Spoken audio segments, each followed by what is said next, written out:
formation of the Palestinian state, if it will happen, will be followed, potentially, by widespread demonstrators of support, including inside Israel territory and by citizens of Israel.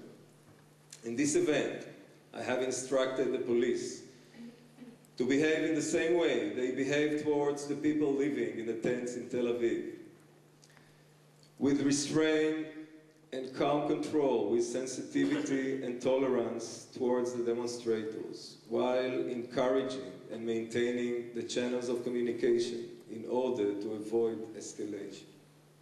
Nevertheless, here as well, all the police officers and commanders know, as do the demonstrators themselves, that any exception, meaning any violation of law and order, will immediately be addressed by the Israeli police with no compromises.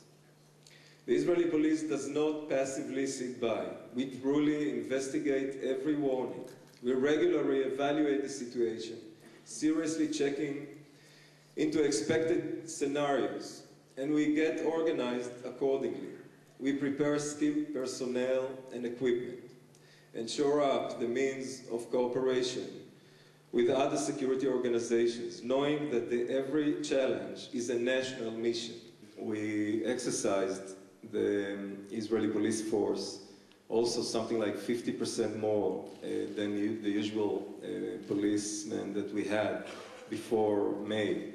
And I think it's just because we want to handle the situation if it will occur. I hope it won't.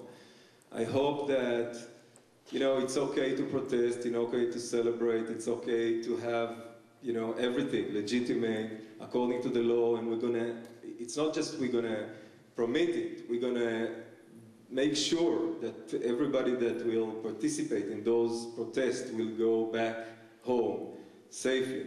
And that's our mission. And that's what we're doing now with all the leaders all over.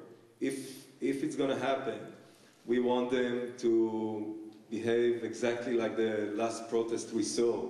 I'm not talking about the extremes in sides, always you'll have them, but I'm talking in the main stream of the protests, and that's what we're doing. The police have an inherent and critical role in making sure that it is carried out successfully.